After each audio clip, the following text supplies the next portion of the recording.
여러분 의심하면 누가 가장 먼저 떠오르십니까?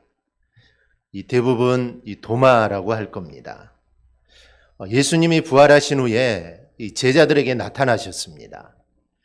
그런데 마침 그 자리에 이 도마가 없었습니다. 다른 제자들은 부활하신 주님을 다 보았는데 이 도마만 보지 못한 겁니다. 그리고 또 그 후에 나중에 또 제자들이 이번에는 다 모여 있을 때 다른 제자들이 자신들이 주님을 봤다라고 이렇게 말을 합니다. 그러나 이 도마는 믿지를 않습니다. 이 의심을 하죠. 손에 내가 못자국을 보고 또 내 손을 그 못자국에 넣어보고 또 내 손을 그 허리에 있는 그 옆구리에 창자국에 내가 넣어보지 않고는 내가 믿을 수 없다라고 이렇게 말을 합니다. 이렇듯 도마는 주님이 다시 살아나신 것을 의심했습니다. 그런데 어찌 보면 이 의심은 너무나 당연한 것입니다. 죽은 사람이 살아났다는 것을 어떻게 믿을 수 있겠습니까? 보고도 믿지 못하겠는데 보지 않았으니 이거는 당연히 믿을 수 없는 겁니다. 그래서 도마라는 이름 앞에는 늘 의심 많은이라는 수식어가 붙어 다닙니다. 그래서 의심 많은 도마다라고 이렇게 우리가 말을 하죠. 근데 이 의심이라는 것은 한번 의심하기 시작하면 이 의심이라는 것이 사라지지를 않습니다. 그런 의심 중에 이런 이야기가 있습니다. 인류 최초의 부부 이 아담과 하하가 에덴 동산에서 아주 행복하게 살고 있는데 어느 날 늘 해가 지기 전에 돌아오던 아담이 어느 날에는 아주 밤늦게야 집에 돌아옵니다. 하와가 매우 화가 났습니다. 그래서 이렇게 아담에게 묻죠. 당신에게 다른 여자가 생겼죠? 아담이 놀랍니다. 그게 무슨 소리야? 이 세상에는 여자라고는 당신밖에 없는데 그게 무슨 말이냐라고 이렇게 되묻습니다. 하지만 한번 의심하기 시작한 이 하와의 의심은 좀처럼 사라지질 않습니다. 그리고 잠을 이루지 못하죠. 하와가 의심을 하든 말든 이 아담은 잠을 자는데 누군가 가슴을 쿡쿡 찌릅니다. 그래서 그 찌르는 바람에 잠을 깼는데 하와가 자신의 가슴을 막 쿡쿡 찌르는 겁니다. 당신 뭐 하는 거예요? 자지 않고. 하와가 이렇게 말하죠. 말 시키지 말아요. 지금 갈비뼈 숫자를 세고 있으니까. 이 의심암개라는 말이 있습니다. 의심하는 마음이 있으면 있지도 않은 귀신이 마치 있는 것처럼 그렇게 느껴진다는 겁니다. 그 마음에 의심이 생기면 갖가지 무서운 생각들이 생겨서 늘 불안해지고 이 불안해지면 이 판단이 흐려지게 됩니다. 그러면 잘못된 행동을 초래하게 된다라는 그런 말입니다. 어떤 사람이 아주 소중하게 여기던 도끼를 잃어버렸습니다. 이 도둑 맞은 것이 틀림없다라고는 생각이 들자 아무래도 이웃집 아이가 수상쩍게 보입니다. 길에서 마주쳤을 때도 슬슬 도망가는 것 같고 안색이나 말투가 어색하기만 합니다. 그래서 내 도끼를 훔쳐간 놈은 틀림없이 그놈이야 라는 생각을 갖습니다. 이렇게 믿고 있던 어느 날 잠깐 생각해 보니 지난번 나무하러 갔다가 이 도끼를 놓고 온 일이 생각이 났습니다. 그래서 산에 가봤더니 이 도끼가 그대로 있는 겁니다. 집에 돌아와서 이웃집 소년을 보니 이번에는 그 아이의 행동 거지가 별로 수상쩍게 보이지 않았다는 겁니다. 한번 의심하기 시작하면 의심이 의심을 낳아 마음이 어두워지면서 이 모든 것이 의심스러워집니다. 그래서 이 의심은 정말 무서운 겁니다. 그래서 주님께서도 의심 많은 도마에게 이렇게 말합니다. 믿음 없는 자가 되지 말고 믿는 자가 되라. 즉 의심하지 말고 믿어라 라고 주님이 말씀합니다. 그런데 신앙생활도 그렇습니다. 우리가 기도를 하다가 응답이 없는 것 같이 느껴질 때가 있습니다. 그러면 그때부터 이 기도 응답에 대한 의심이 생깁니다. 의심이 들기 시작하면 기도 응답이 없는 것 같고 또 기도 응답을 받았다는 사람들의 말이 다 거짓말처럼 느껴집니다.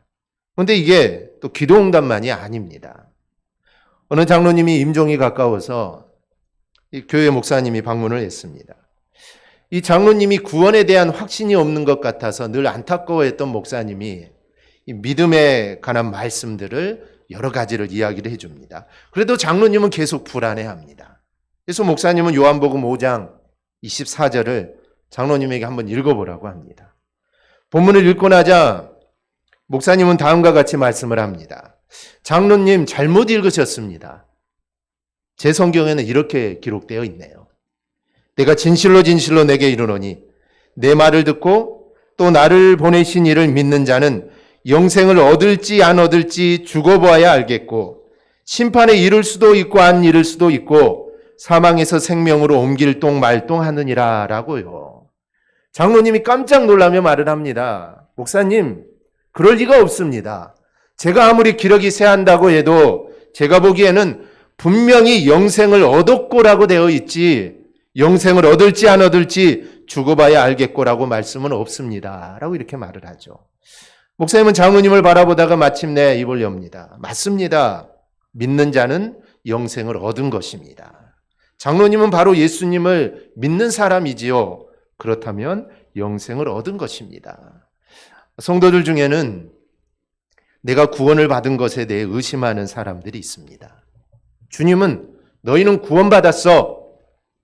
내가 너를 위해 대신 죽어줌으로 너희는 구원받았어 라고 말씀하시는데 아닌 것 같아요 라고 말을 합니다. 주님은 주었다고 하는데 안 받았다고 하고 성경에 내가 기록해 놓았다고 하는데 아니다라고 합니다. 그런데 이런 생각들은 다 마귀가 주는 생각입니다. 그래서 우리는 절대로 이러한 의심을 해서는 안 됩니다. 그 대신 우리가 걱정하고 우리가 고민해야 될 것은 내가 하나님 앞에 갔을 때 내가 상급을 얼마나 받을까? 우리는 이것을 염려해야 하는 것입니다. 이렇듯 하나님은 우리를 구원하신다. 우리의 기도에 반드시 응답하신다. 하나님이 좋은 것을 주신다. 너희를 사랑하신다. 하나님은 공의로우시다. 이런 모든 중요한 진리의 말씀들이 의심되기 시작하면은 그 다음부터는 이건 감당이 되지 않습니다. 모든 것이 다 의심스러워 믿음이 송두리째 흔들리게 됩니다. 그러므로 우리는 이 진리의 말씀에 대해서는 절대로 흔들려서는 안 됩니다. 주님이 도마에게 하셨던 말씀, 믿음 없는 자가 되지 말고 의심하는 자가 되지 말고 믿는 자가 되라 라는 이 말씀을 우리가 기억하고 늘 믿는 자가 되기를 주님의 이름으로 축복합니다. 오늘 본문을 보면 하박국 선자가 나옵니다. 이 하박국 선자는 주전 605년에서 597년 사이에 활동했던 선지자입니다. 당시 시대적 상황은 남유다의 16대 왕인 이 요시야가 종교개혁을 감행을 합니다.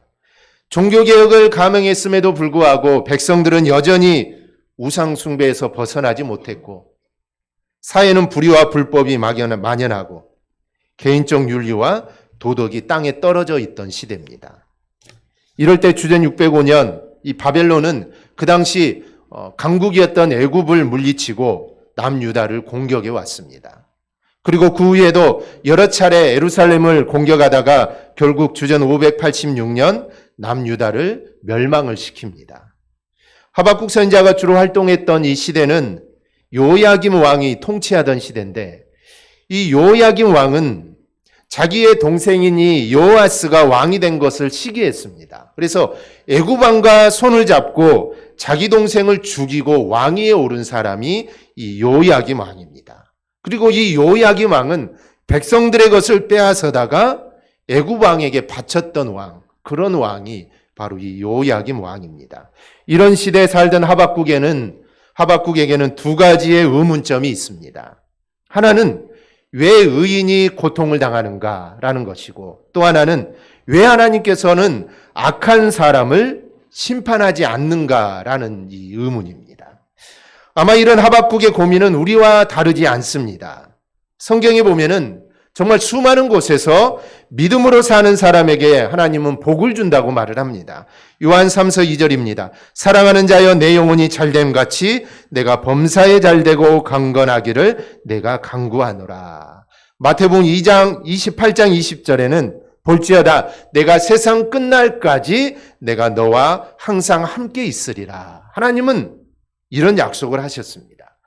이런 말씀을 보면 믿음으로 사는 사람들이 고통을 당할 이유가 없습니다. 어려움을 당할 이유도 없죠. 그런데 믿음으로 사는 사람들이 고통을 당하고 어려움을 받습니다. 왜 그럴까요? 하박국은 이런 상황이 이해가 되지 않았습니다.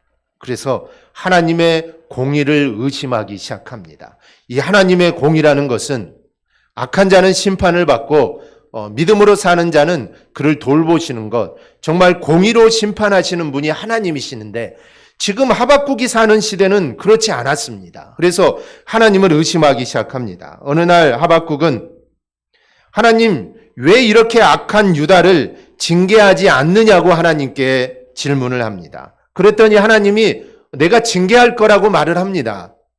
그러면 하나님 어떻게 징계하시렵니까? 라고 다시 물었더니 내가 바벨론을 들어서 유다를 징벌할 거다라고 말을 합니다. 이 말을 들은 하박국은 하나님의 말씀이 이해가 되지 않습니다. 유다를 징계하는데 유다보다 더 악한 바벨론을 들어서 징계하시다니 그러면 결국 세상은 유다보다 더 악한 바벨론의 세상이 되는 겁니다. 그러려면 차라리 징계를 안 하는 게 나을 거라고 하박국은 말을 하죠. 그럴 겁니다. 유다는 범죄를 했어도 정말 작은 범죄를 하고 있는데 더 악한 나라가 그 땅을 지배하게 되면 아마 더 악한 나라가 될 겁니다. 그럴 거면 그냥 좀 보기는 싫지만 그냥 이 유다가 그대로 있도록 내버려 두는 게 맞을 겁니다. 그래서 하박국은 그렇게 생각을 한 겁니다. 그런 하나님은 오늘 본문 4절에서 이렇게 말합니다. 의인은 그의 믿음으로 말미암아 살리라. 아마 오늘날 우리가 사는 현실도 하박국이 살던 시대와 별 다를 것이 없습니다. 코로나19로 인해 대부분의 성도들의 삶이 어렵습니다. 또 많은 사람들의 수입이 줄었습니다. 생활에 제약이 많고 불편합니다. 성도의 삶이 어려우니 교회들도 어렵습니다. 2020년까지 전국에서 수천 개의 교회가 사라질 거다라고 이렇게 예측하기도 합니다. 예배와 기도에 제약이 있습니다. 사회나 국가에서 교회를 보는 시선이 곱지 않습니다. 그런데 이것만이 아닙니다. 믿음의 사람들에게 고난이 옵니다. 물질로 인해 또 건강으로 인해 그리고 여러 가지 이유로 인해 어려움이 있습니다. 또 악한 사람들은 더 악해집니다. 그런데 하나님의 개입이 없습니다. 이렇게 되니 많은 성도들의 마음에 과연 하나님이 살아계시는지, 하나님이 과연 이런 상황들을 하나님이 보고 계시는지, 과연 하나님이 나를 사랑하시는지 이런 의심이 들기 시작합니다. 이런 상황에서 우리는 다시 한번 나의 믿음을 점검해 봐야 합니다. 그리고 우리는 다시 믿음을 붙잡고 우리는 굳건하게 서야 합니다. 그렇다면 우리가 하박국을 통해 우리가 다시 믿음으로 서기 위해 우리가 깨달아야 될 것이 무엇입니까? 첫째는 우리는 하나님의 마음을 알고 볼 줄 아는 우리는 믿음을 가져야 합니다. 하박국이 왜 악한 유다를 그냥 두시느냐라고 묻자 하나님은 바벨론을 통해 유다를 징계하겠다라고 합니다. 그런데 하박국은 이 대답이 마음에 들지 않았습니다. 그래서 본문 1절에 내가 던진 질문에 무슨 말로 대답하실지 성루에 서서 기다려보리라. 하나님이 어떻게 하실지 내가 좀 지켜보겠다는 것이죠. 3절입니다. 하나님이 이렇게 말씀합니다. 이 묵시는 정한 때가 있나니 그 종말이 속히 이르겠고 결코 거짓되지 아니하리라. 비록 더딜지라도 기다리라. 지체되지 않고 반드시 응하리라. 하나님이 반드시 이루어진다라고 말씀을 합니다. 사실 하박국 선지자는 이 악을 행하는 유다 사람들이 멸망하되 하나님의 특별한 개입으로 망하고 대신 믿음으로 사는 사람들이 우뚝 서기를 소망했습니다. 그게 맞는 일 같아 보였습니다. 예를 들면 지진이 일어나서 악한 사람들은 다 죽고 믿음의 사람들은 죽지 않아 복된 삶을 살았으면 좋겠다라고 생각하는 것과 같습니다. 그런데 바벨론을 통해 유다를 징계하신다는 겁니다. 그러면 악한 사람이나 의인이나 다 같이 고통을 받습니다. 어찌 보면 그보다 믿음 없는 이방인의 침입으로 믿음으로 살려는 사람들이 아마 더 큰 고통을 받게 될 겁니다. 악인만 고통을 받아야지 의인이 고통을 받는 것을 하박국은 이해할 수가 없었던 겁니다. 우리도 마찬가지입니다. 왜 열심히 믿음으로 사는 사람들이 어려움을 당합니까? 늘 기도하며 살고 말씀 붙잡고 살고 봉사하며 살고 어려운데 물질로 혼신하는데 그런데 그런 사람들이 또 물질 때문에 건강 때문에 여러 가지 이유 때문에 어려움을 당합니다. 여러분 이런 상황이 이해가 되십니까? 또 납득이 되십니까? 결코 쉽게 이해가 되지 않습니다. 주전 605년 바벨론의 1차 침입 때에 다니엘의 세 친구를 포함하여 수백 명의 젊은이들이 바벨론의 포로로 끌려갑니다. 그리고 주전 597년 바벨론의 2차 침략 때는 젊은 에스겔이 바벨론으로 끌려갑니다. 그런데 이들의 믿음이 얼마나 좋았는지 죽으면 죽으리라는 신앙을 가진 이 젊은이들입니다. 그러면 이런 젊은이들이 끌려가서는 안 됩니다. 왜냐하면 이런 젊은이들이 남아있어서 이스라엘을 지키고 성전을 지켜야 합니다. 그런데 이런 젊은이들이 다 끌려가게 됩니다. 정말 믿음이 좋은 젊은이들이 포로로 다 끌려갑니다. 그런데 하나님은 그냥 손 놓고 보고만 계십니다. 그래서 하박국은 이런 상황이 도저히 이해가 안 됩니다. 그런데 하나님은 두고 보라고 말씀합니다.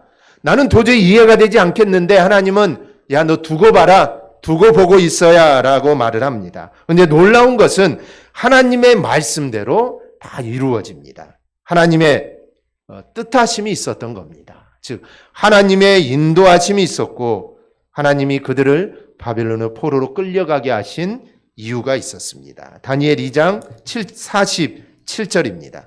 왕이 대답하여 다니엘에게 이르되 너희 하나님은 참으로 모든 신들의 신이시오 모든 왕의 주제시로다. 내가 능히 이 은밀한 것을 나타내었으니 내 하나님은 또 은밀한 것을 나타내시느니라 이시로다. 또 3장 28절입니다. 우리 한번 같이 읽어볼까요? 함께 읽습니다.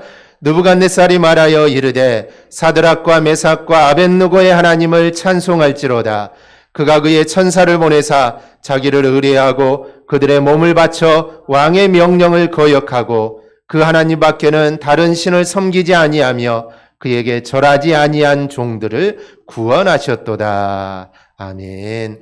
포로로 끌려간 바벨론에서 이 젊은이들이 하나님의 이름을 드러냅니다. 우리는 지금만 보나 하나님은 미래를 보십니다. 성 어거스틴이 이런 말을 했습니다. 하나님이 안 계시면 나는 내 자신을 멸망으로 안내하는 인도자일 뿐이다. 하나님이 없는 나는 멸망의 지옥으로 빠질 수밖에 없다는 겁니다. 하나님과 인간은 다릅니다. 즉 하나님과 인간과 다르기 때문에 하나님인 것입니다. 이사야 55장 8절에 이렇게 말씀합니다. 내 생각이 너희의 생각과 다르며 내 길은 너희의 길과 다르다. 하나님의 생각과 인간의 생각은 다릅니다. 하나님의 길과 인간의 길이 다릅니다. 그렇기 때문에 정말 지금은 어렵고 고통스러우나 이를 이루시는 하나님의 마음과 시각을 우리의 믿음의 사람들은 기억해야 합니다. 그리고 그 믿음으로 살아야 합니다. 그러면 우리가 하나님의 일을 이룰 수 있습니다. 내가 하나님의 일을 이룰 수 있다. 이 다니엘처럼 또 다니엘의 세 친구처럼 그들이 포로로 끌려갔지만 그들은 하나님의 일을 이루었습니다. 내가 하나님의 일을 이루며 살아간다는 것, 이거보다 더 큰 기쁨이 어디에 있겠습니까? 우리 모두에게 이런 믿음이 있기를 소망합니다. 두 번째는 믿음은 문제와 어려움을 이겨내는 힘입니다. 성경을 보면 하나님은 우리에게 수많은 은혜와 복을 약속하십니다. 특히 신명기 6장에서 13장을 보면 이 하나님의 약속이 정말 많이 나옵니다. 그런데 하나님이 아무리 우리에게 은혜와 복을 약속하더라도 고난과 어려움을 없애주시겠다고 약속하신 적은 단 한 번도 없습니다. 다만 하나님이 약속하시는 것이 있습니다. 고난과 어려움을 이길 힘을 주겠다라는 것이고 고난과 어려움을 이기도록 내가 너와 함께 하겠다라는 것입니다. 이사야 41장 10절입니다. 두려워하지 말라. 내가 너와 함께 함이라. 놀라지 말라. 나는 내 하나님이 됨이라. 내가 너를 굳세게 하리라. 참으로 너를 도와주리라. 참으로 나의 의로운 오른손으로 너를 붙들리라. 이 말씀이 얼마나 우리에게 힘이 되는 말씀인지 모릅니다. 즉 하나님이 나를 도와주시고 하나님이 나를 붙들어 주시겠다는 겁니다. 또 요한복음 16장 33절입니다. 이것을 너희에게 이르는 것은 너희로 내 안에서 평안을 누리게 하려 함이라. 세상에서는 너희가 환난을 당하나 담대하라. 내가 세상을 이기었노라. 하나님 우리에게 평안을 주신다고 합니다. 그러니 너희가 환난을 당하지만 담대하라라는 것입니다. 이렇게 하나님 우리에게 이 믿음으로 우리의 고난과 우리의 어려움을 이기게 하신다는 겁니다. 고난과 어려움이 없다는 것이 아닙니다. 고난과 어려움을 이기게 해주신다는 것입니다. 네가 예수를 믿었으니 이제 앞으로는 어려움 끝이다. 이게 아닙니다. 네가 이제 예수를 믿었으니 너의 아픔, 너의 질병 다 나을 것이다. 이게 아닙니다. 하나님 우리에게 결코 그렇게 말씀하지 않습니다. 그 어려움을 이길 힘을 준다는 것입니다. 그 병을 이길 힘을 준다는 것입니다. 바로 그 힘을 주셔서 우리가 그것들을 다 이길 수 있도록 하나님이 함께 해주신다. 이게 하나님이 우리에게 주시는 겁니다. 그래서 이 사실을 깨달은 하박국도 하박국 3장 17절 18절에서 이렇게 하나님을 찬양합니다. 비록 무화과 나무가 무성하지 못하며 포도나무에 열매가 없으며 감람나무에 소출이 없으며 밭에 먹을 것이 없으며 우리의 양이 없으며 외양간에 소가 없을지라도 나는 여호와로 말미암아 즐거워하며 나의 구원의 하나님으로 말미암아 기뻐하리로다. 이 믿음은 고난을 이기게 하는 힘입니다. 이 믿음은 환난을 이기게 하는 이 능력이 됩니다.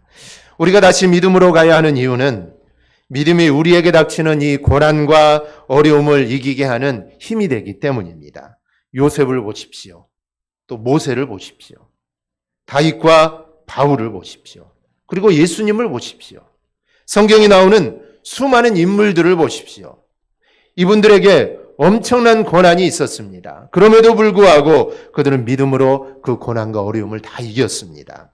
즉 하나님을 바라보고 주님만 바라보고 이겼던 것입니다. 우리가 다시 믿음으로 서야 하는 이유가 바로 이것입니다. 주님은 우리가 고난당하고 어려움을 당할 때 우리 주님은 가만 보고 계시지 않습니다. 우리에게 반드시 이길 힘을 주십니다. 히브리서 12장 2절 말씀입니다. 믿음의 주요 또 온전하게 하시는 이인 예수를 바라보자. 우리가 예수님만 바라보면 됩니다. 우리 모두 이렇게 사십시다. 그래서 고난과 어려움을 이기는 힘을 받아서 우리가 고난과 어려움을 이기는 삶을 꼭 살아가기를 주님의 이름으로 축원합니다. 셋째로 이 믿음은 마지막까지 우리를 이기게 하는 힘이라는 것을 우리는 알아야 합니다. 믿음의 사람들이 왜 고난을 당하고 악한 이들이 왜 하나님이 속히 심판하지 않은지에 대한 이 생각은 아마도 하박국이 가지고 있었던 생각뿐만 아니라 우리 모두가 가지고 있는 생각일 겁니다. 그래서 믿음에 대한 회의를 가지거나 심지어 하나님이 계시지 않는다라고 말하며 신앙을 떠나는 사람들이 많습니다. 그러나 하박국과 동시대를 살았던 이 다니엘과 친구들을 보십시오. 그들은 10대 중반에 바벨론으로 끌려갑니다. 이 얼마나 고통스러웠겠습니까? 가서 바벨론의 음식을 먹으며 바벨론의 교육을 받습니다. 근데 그들은 정말 믿음이 좋은 젊은이들이었습니다. 그렇게 하는 이유는 바벨론 왕이 이들을 좋아하거나 그들을 사랑해서가 아니라 그들을 바벨론파가 되게 해서 이스라엘을 영원히 자기들의 나라로 삼기 위한 이 정책 중에 하나입니다. 10대 소년들에게 먹는 것, 입는 것 제공해 주니 쉽게 바벨론의 생각에 넘어가기 쉽습니다. 10대들이 얼마나 하고 싶은 것도 많고 가지고 싶은 것도 많고 먹고 싶은 것도 많습니까? 그런데 바벨론 왕이 먹는 것들 주고 바벨론이 누릴 수 있는 것들을 모든 것을 다 주니 10대들의 마음이 쉽게 넘어갈 수 있는데 이 다니엘과 친구들은 달랐습니다. 그들은 하나님 중심의 신앙을 절대로 포기하지 않았습니다. 그래서 고난이 옵니다. 그냥 바벨론이 하라는 대로 먹을 건 먹고 입을 건 입고 교육하는 것 받고 그렇게 생활했다면 고난이 없었을 것인데 그런 것들을 하지 않으니 그들에게 고난이 옵니다. 불 속에도 들어가야 하고 사자굴에도 들어가야 합니다. 원망이 나올 만합니다. 그러나 그들은 원망하지 않습니다. 그들은 끝까지 믿음과 신앙을 포기하지 않습니다. 그리고 오히려 이렇게 대답합니다. 다니엘 3장입니다. 왕이여, 우리가 섬기는 하나님이 계시다면 우리를 맹렬히 타는 풀무불 가운데서 능히 건져내시겠고 왕의 손에서도 건져내시리다. 그렇게 하지 아니하실지라도 왕이여, 우리가 왕의 신들을 섬기지 아니하고 왕이 세우는 금신상에게 절하지도 아니할 줄을 아옵소서. 하나님이 우리를 풀무불 속에서도 건져주실 것이고 설령 건져주지 않는다고 할지라도 하나님을 배반하지 않겠다라는 것입니다. 다니엘도 마찬가지고 하박국도 마찬가지입니다. 이렇게 이 믿음은 마지막까지 믿음으로 살려는 사람에게 이기게 하는 힘이 바로 이 믿음입니다. 고난과 어려움 속에서도 이기게 하는 힘입니다. 설령 끝이 해피엔딩이 아니더라도 고난 속에 끝날지라도 그 믿음은 그 사람을 승리하게 하는 것입니다. 스데반을 보십시오. 스데반은 세상에서 그의 삶은 해피엔딩이 아니었습니다. 그가 하나님을 섬기고 일곱 지사에 임명이 되고 하나님의 일을 합니다. 그런데 그의 마지막은 해피엔딩이 아니었습니다. 돌에 맞아 죽었습니다. 그런데 스데반이 돌에 맞아 죽기 전에 하나님은 그의 눈을 열어 하늘을 보게 하셨습니다. 그의 삶은 비록 세상에서 해피엔딩은 아니었지만 그는 믿음으로 고난을 마지막까지 이겨 예수님의 영접을 받는 영원한 하나님 나라의 주인공이 되었습니다. 우리가 믿음을, 하나님을 향한 사랑을 포기하지 않은 한 우리는 믿음으로 반드시 승리하는 이 복의 사람이 될 것입니다. 왜 나만 겪는 고난이냐고 라는 찬양이 있습니다. 가사를 보면 왜 나만 겪는 고난이냐고 불평하지 마세요. 고난의 뒤편에 있는 주님이 주실 축복 미리 보면서 감사하세요. 주님이 나와 함께함을 믿는다면 어떤 역경도 이길 수 있잖아요. 어떤 고난도 견딜 수 있잖아요. 그렇습니다. 누구에게나 고난은 있습니다. 누구에게나 고난은 있습니다. 문제는 그 고난을 이겨낼 수 있느냐가 문제입니다. 고난을 이기는 가장 강력한 힘은 믿음입니다. 그리고 하나님이 나와 함께 하심을 믿는 것입니다. 이 믿음이 우리로 하여금 고난을 없애주는 것이 아니라 그 고난을 이기게 합니다. 그리고 고난을 견딜 수 있는 힘을 주십니다. 정말 스데반이 돌에 맞아 죽어가면서 그가 돌을 던지는 그들을 원망하지 않고 그가 하늘을 우러보며 정말 하나님이 주시는 그 하늘을 봤는데 우리가 그의 얼굴을 상상해 봤을 때 아마 돌에 맞아 죽는 스데반의 얼굴은 아마 기쁨의 얼굴이었을 것입니다. 이었을 겁니다. 육체적으로 얼마나 고통입니까? 돌에 맞아 죽어가고 있으니 얼마나 고통스럽겠습니까? 그런데 그의 얼굴은 환했습니다. 즉 고난을 이길 수 있는 힘이 그에게 있었다는 것입니다. 그래서 그의 얼굴은 그런 고난으로 인해 얼그러지지 않고 그의 얼굴은 환했다는 것이죠. 우리는 이 사실을 절대로 의심해서는 안 됩니다. 의심하는 순간 우리는 넘어지게 됩니다. 그래서 의심해서는 안 됩니다. 우리 올림픽 다 보셨죠? 우리 펜싱 의심하지 마. 의심하지 마. 의심하면 지는 겁니다. 자기 자신을 의심하지 말라는 것이죠. 이겼습니다. 우리도 의심해서는 안 됩니다. 절대로 의심해서는 안 됩니다. 의심하는 순간 우리는 넘어지게 됩니다. 의심하는 순간 우리는 넘어집니다. 하나님이 나와 함께 하심을 우리는 절대로 의심해서는 안 됩니다. 의심하지 않고 우리는 믿는다면 반드시 그 고난을 우리는 딛고 일어서게 될 것입니다. 바로 이러한 믿음이 정말 우리 안에 가득하기를 바라고 그 믿음으로 우리가 매일매일 승리의 삶을 살아가기를 주님의 이름으로 축원합니다. 아멘. 기도하겠습니다.